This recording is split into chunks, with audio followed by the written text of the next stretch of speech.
حضور اکرم صلی اللہ علیہ وسلم کے طیف کے سفر کا قصہ۔ نبوت مل جانے کے بعد 9 برس تک نبی اکرم صلی اللہ علیہ وسلم مکہ مکرمہ میں تبلیغ فرماتے رہے اور قوم کی ہدایت اور اصلاح کی کوشش فرماتے رہے، لیکن تھوڑی سی جماعت کے علاوہ جو مسلمان ہو گئی تھی اور تھوڑے سے ایسے لوگوں کے علاوہ جو باوجود مسلمان نہ ہونے کے آپ صلی اللہ علیہ وسلم کی مدد کرتے تھے۔ اکثر کفار مکہ آپ کو اور آپ کے صحابہ کو ہر طرح کی تکلیفیں پہنچاتے تھے، مذاق اڑاتے تھے اور جو ہو سکتا تھا اس سے درگزر نہ کرتے تھے۔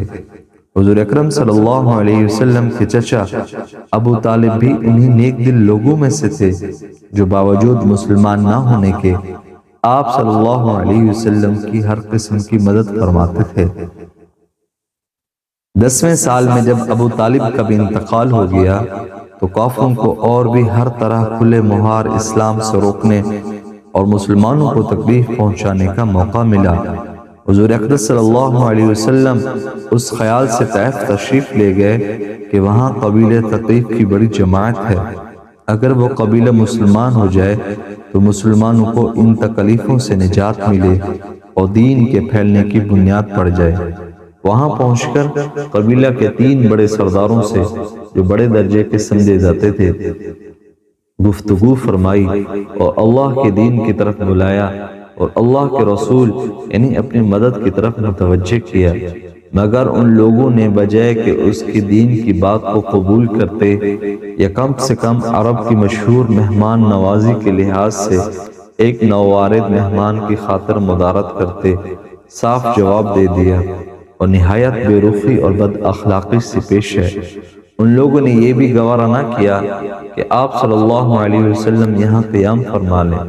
جن لوگوں کو سردار سمجھ کے بات کی تھی کہ وہ شریف ہوں گے اور مہذب گفتگو کریں گے، ان میں سے ایک شخص بولا، اوہو، آپ ہی کو اللہ نے نبی بنا کر بھیجا۔ دوسرا بولا، اللہ کو تمہارے سوا اور ملتا ہی نہیں تھا جس کو رسول بنا کر بھیجتے۔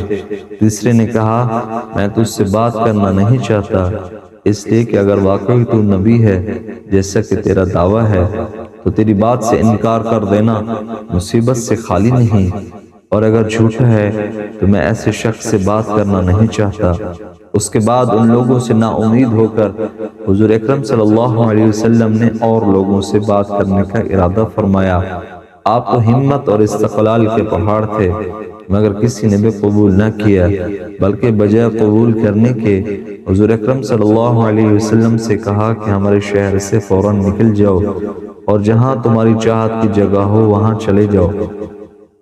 حضور اکرم صلی اللہ علیہ وسلم جب ان سے بالکل مایوس ہو کر واپس ہونے لگے تو ان لوگوں نے شہر کے لڑکوں کو پیچھے لگا دیا کہ آپ صلی اللہ علیہ وسلم کا مذاق اڑائیں، تالیاں پیٹیں، پتھر ماریں، حتیٰ کہ آپ کے دونوں جوتے خون کے جاری ہونے سے رنگین ہو گئے۔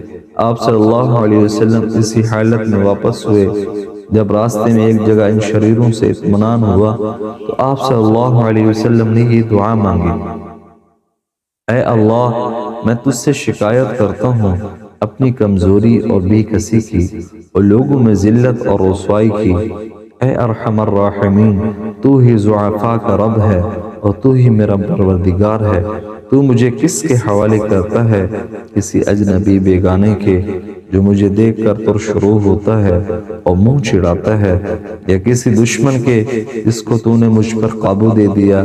اے اللہ، اگر تو مجھ سے ناراض نہیں تو مجھے کسی کی بھی پرواہ نہیں، تیری حفاظت مجھے کافی ہے۔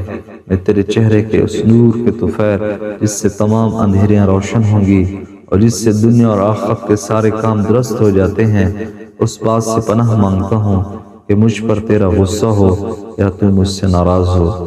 تیری ناراضگی کا اس وقت تک دور کرنا ضروری ہے جب تک تو راضی نہ ہو۔ نہ تیرے سوا کوئی طاقت ہے نہ قوت۔ مالک الملک کی شان قہاری کو اس پر جوش آنا ہی تھا کہ حضرت جبرائیل علیہ السلام نے آ کر سلام کیا اور عرض کیا، اے اللہ تعالیٰ نے آپ کی قوم کی وہ گفتگو جو آپ سے ہوئی سنی اور اس کے جوابات سنے اور ایک فرشتہ کو اس کے متعلق پہاڑوں کی خدمت ہے آپ کے پاس بھیجا ہے کہ آپ جو چاہیں اس کو حکم دیں۔ اس کے بعد اس فرشتے نے سلام کیا اور عرض کیا کہ جو ارشاد ہو میں اس کی تعمیل کروں۔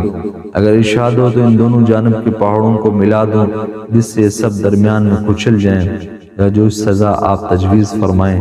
آپ صلی اللہ علیہ وسلم کی رحیم و کریم ذات نے جواب دیا کہ میں اللہ سے اس کی امید رکھتا ہوں کہ اگر یہ مسلمان نہ ہوئے تو ان کی اولاد میں سے ایسے لوگ پیدا ہوں گے جو اللہ کی پرستش کریں گے اور اس کی عبادت کریں گے۔